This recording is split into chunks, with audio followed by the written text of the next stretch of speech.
फिर से देश में मंडल और कमंडल की राजनीति का दौर लौट रहा है, क्योंकि जिस तरह से बिहार में जातीय सर्वे के आंकड़े जारी किए गए हैं, उसके बाद से कई राजनीतिक दलों ने देश भर में जातीय जनगणना की मांग की है और अलग अलग राज्यों में यह मांग उठ रही है। लेकिन सवाल यह है कि क्या जातीय जनगणना जरूरी है? क्या जातियों के आधार पर बांटकर सियासत करने का यह नया तरीका है?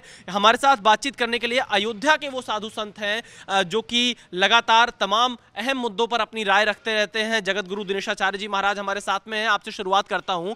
जातीय सर्वे जो आंकड़ा बिहार सरकार ने जारी किया है, साधु संत इसे किस तरह से देखते हैं और क्या आपको लगता है 2024 के चुनाव से पहले एक बार फिर से जातीय मुद्दे उठाए जा रहे हैं?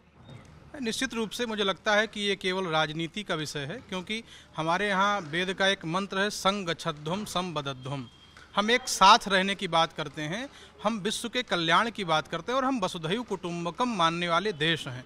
मुझे नहीं लगता है कि यहाँ जातियों में बांट करके और आपस में विद्वेष की भावना फैलानी चाहिए। कौन कम है, कौन ज़्यादा है, कौन ऊंच है, कौन नीच है।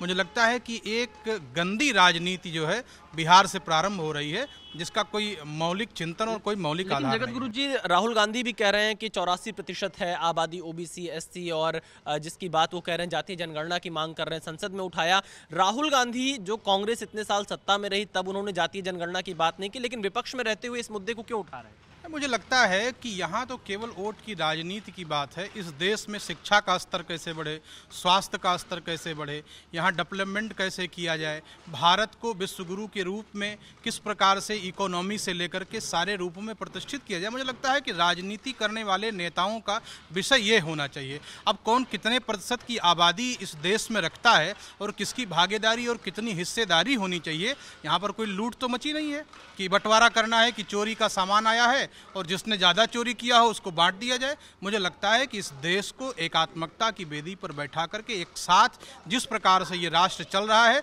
उसी प्रकार से चलने देना चाहिए। इसमें राजनीति का कोई प्रश्न नहीं उठता है। देखिए, राजनीति का तो आप ये मानते हैं कि जातीय सर्वे ठीक है या नहीं? नहीं, बिल्कुल किसी काम का नहीं। वो जातीय सर्वे से कोई लाभ क्या होने वाला है? क्या किसी को लाभ होगा? देश की इकोनॉमी बढ़ जाए तो ठीक है, जीडीपी बढ़ जाए तो ठीक है, हम पूरे देश के लोग साथ में हैं। तो देखिए, कह रहे हैं कि जातीय सर्वे से क्या लाभ है, क्या देश की जीडीपी बढ़ेगी? ये सवाल उठा रहे हैं जगत गुरु दिनेशाचार्य जी। आपका क्या नाम है?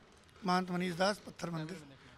महंत जी, आपकी क्या राय है इस जातीय सर्वे पर, जातीय जनगणना की मांग को लेकर? क्या कहना है साधु संतों का अयोध्या के? विपक्ष के नेताओं का बेफालतू का मुद्दा। हर प्रदेश में लोकसभा की सीटें हैं और हर लोकसभा से चयनित होकर के एक प्रत्याशी जाता है। वहाँ पर सुविधा के अनुसार छोटे बड़े करके परिसीमन बनाया गया है और उसके आधार पर जनता चयन करती है। आप बताइए, ये किस आधार पर बनता है? परिसीमन किस आधार पर होता है?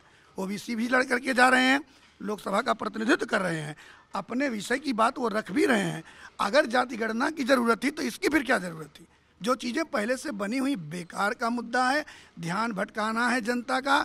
और सबसे बड़ी बात है, विपक्ष की जितनी पार्टियां अपना अस्तित्व खत्म कर चुकी हैं, मोदी जी के विकास मॉडल को देख करके जो संपूर्ण विश्व आज भारत की ओर देख रहा है, बढ़ते हुए भारत के कद को, वो भी मोदी जी के माध्यम से ये पच नहीं रहा है। तो इन्हें किसी तरह से देश के अंदर उथल पुथल मचाना है, जनता का ध्यान इधर उधर आकर्षित करना है, और इसके आगे कुछ नहीं। लेकिन ये कहा जा रहा है कि जातीय जनगणना सामाजिक न्याय के लिए बहुत जरूरी है। विपक्षी दल इस बात को लगातार उठा रहे हैं।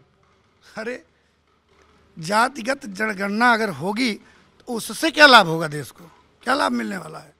आप पहले से तो सारी व्यवस्थाएं करके बैठे हुए हैं, आरक्षण दिया ही जा रहा है, गेहूं तक तो मिल ही रहा है, क्या और कर देना चाहते हैं? और क्या दे देंगे जातिगत जनगणना करके? केवल एकमात्र जातियों में बांटने का ये सारा तरीका है, बाकी कुछ नहीं है। चलिए देखिए, इनके हिसाब से जातियों में बांटने का तरीका है। जी न्यूज़।